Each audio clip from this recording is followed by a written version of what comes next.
This is the AI News Flash for July 27th, 3 a.m. UTC.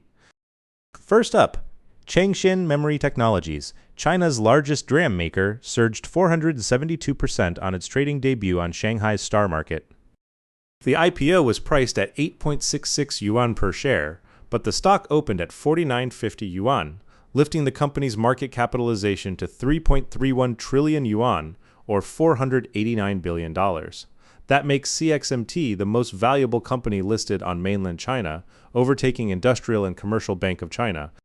The offering raised up to 66.6 billion yuan, beating the 53.2 billion yuan record set by SMEC in 2020.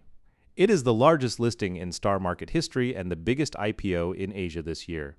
Retail oversubscription topped 200 times, leaving a winning allocation rate of roughly 0.47%. The driver is surging memory demand from artificial intelligence, and the proceeds will expand DRAM output for data centers.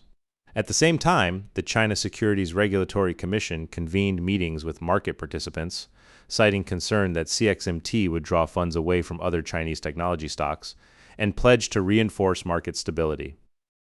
Next, Meta's Facebook and Instagram served thousands of ads for AI nudify apps originating in China, according to a report from the nonprofit Tech Transparency Project.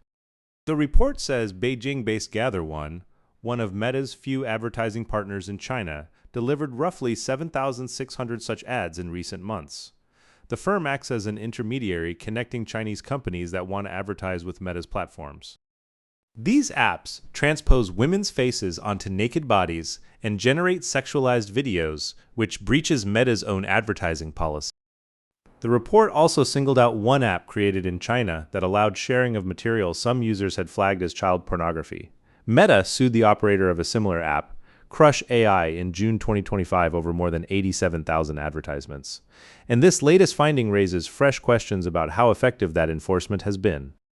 Third, Nvidia is investing about $1 billion in South Korean internet company Naver.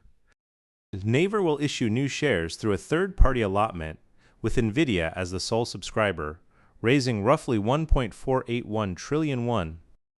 The money will fund Naver's AI factory project, developed jointly with U.S. investment firm Brookfield, and Nvidia will supply the graphics processing units for the data center. Capacity is planned at 55 megawatts in the first half of 2027, 100 megawatts by the end of 2027, and 200 megawatts in 2028.